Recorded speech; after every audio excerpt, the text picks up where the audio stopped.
بسم الله الرحمن الرحيم والصلاة والسلام على أشرف المرسلين. Salam alaikum, bonjour tout le monde. Donc c'est la troisième vidéo, toujours chapitre numéro 1, théorie de signal.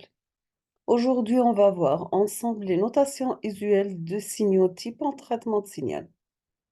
Vous avez que la formulation mathématique et représentation graphique de quelques signaux types utilisés en traitement de signal.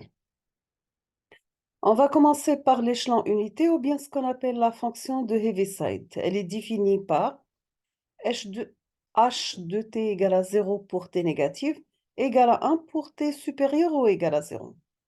Exemple, décrit l'établissement d'un régime continu après la fermeture d'un interrupteur. Par convention, nous avons h de 0 égale à 1 demi ou la valeur arbitraire entre 0 et 1. Deuxième signal, c'est l'échelon unité translaté à un instant t0. Elle est définie par h de t moins t0 égale à 0 pour t négatif inférieur à t0 égale à 1 pour t supérieur ou égal à t0.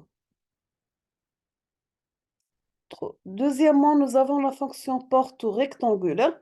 Elle est définie par rect de t de taux est égal à 1 pour taux t en valeur absolue inférieure ou égale à taux sur 2, pardon, égale à 0 ailleurs. Quel est le rôle de cette fonction? C'est qu'elle permet de limiter un signal à une durée taux.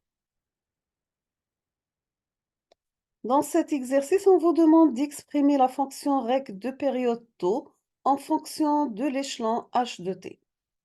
Nous avons que rec de taux de t est égal à l'échelon h de t plus taux sur 2 moins h de t moins taux sur 2. La fonction sin, elle est définie par sin de t égale à moins 1 pour t négative égale à plus 1 pour t positive. Et par convention, nous avons sin de 0 égale à 0. Maintenant, si on vous demande d'exprimer la fonction sin en fonction de h de t, vous aurez que sin de t égale à 2 fois h de t moins 1. Donc h de t, ça sera sin de t sur 2 plus 1 demi. La fonction rampe, elle est définie par r de t égale à 0 pour t inférieur à 0 égale à t pour t supérieur à 0. Ici, on vous demande d'exprimer rampe en fonction de l'échelon. Donc, rampe, c'est l'intégrale de moins l'infini à plus l'infini de h de taux des taux. Donc, l'échelon h de t, c'est la dérivée de la rampe par rapport au temps. La fonction triangulaire, elle est définie par tri de t, ou triangle de t est égal à a multiplié par 1 moins la valeur absolue de t sur taux, bien sûr pour t, en valeur absolue inférieure à taux et 0 ailleurs. Dans cette représentation, nous avons taux égal à 1 microseconde et l'amplitude A égale à 1. La fonction sinus cardinal, elle est définie par sinus cardinal de t est égal à sinus pt sur pt.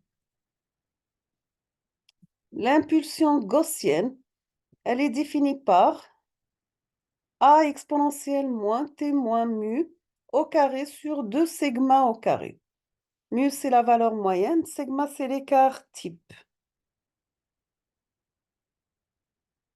L'impulsion de Dirac ou bien la distribution de Dirac, c'est une fonction nulle partout et infinie à l'origine, peut être obtenue à partir d'une impulsion rectangulaire de durée taux et d'amplitude 1 sur taux lorsque taux tend vers 0. L'échelon Dirac, c'est la limite de 1 sur taux rect de taux t quand taux tend vers 0. Nous avons toujours que l'aire de l'impulsion rectangulaire égale à 1 quel que soit taux. Maintenant, pour une impulsion de Dirac translatée, elle est nulle partout sauf à t égale à t0. Donc, on écrit taux de t moins t0. Donc, l'impulsion de Dirac, c'est la dérivée par rapport au temps de l'échelon. La limite de S de t quand on tend vers 0, c'est h de t. La limite de 1 sur taux règle de taux de t est égale à l'échelon de t. L'impulsion de Dirac de t quand on tend vers 0. La dérivée de S de t par rapport à temps, ça nous donne la fonction rectangulaire centrée 0 de période égale à taux et d'amplitude égale à 1. Nous avons que Dirac de t par f de t est égal à et Dirac de t par f de 0 égale à f de 0. Dirac de t moins t0 par f de t est égal à Dirac de t moins t0 par f de t0. Donc est égal à tout simplement f de t0.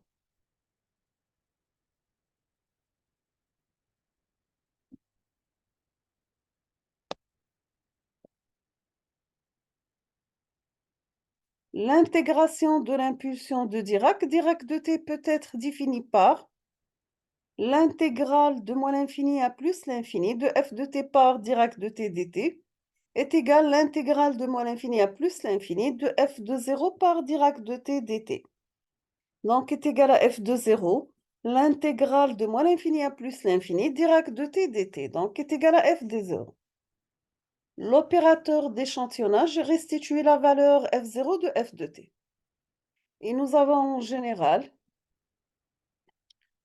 l'intégrale de moins l'infini à plus l'infini de f de t par Dirac de t moins t0 dt égale l'intégrale de moins l'infini à plus l'infini de f de t0 par Dirac de t moins t0 dt. Donc est égal à f de t0 par un intégrale de moins l'infini à plus l'infini de Dirac de t dt est égal à f de t0. En particulier, nous avons f de t égale à 1, donc ce qui implique que l'intégrale de moins l'infini à plus l'infini de Dirac de t dt égale à 1. La fonction peigne de Dirac définie par peigne de période d'échantillonnage TE, c'est la somme de Dirac de t moins kTe, pour k varie de moins l'infini à plus l'infini. On peut définir que la fonction peigne de Dirac, ce sont des suites de pics de Dirac espacées régulièrement de périodes d'échantillonnage TE. On termine avec la modélisation de l'échantillonnage des signaux. Donc, vous avez un signal f de t multiplié par une peigne de Dirac de période TE. Ça donne f de t multiplié par la somme de Dirac de t moins kTe est égal à la somme pour k varie de moins l'infini à plus l'infini de f de t par Dirac de t moins kTe.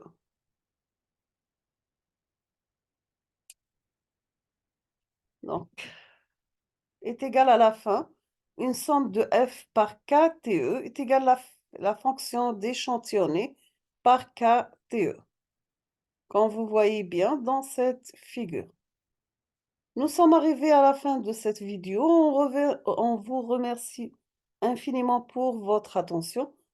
Je vous souhaite bon courage, bonne chance et à la prochaine vidéo.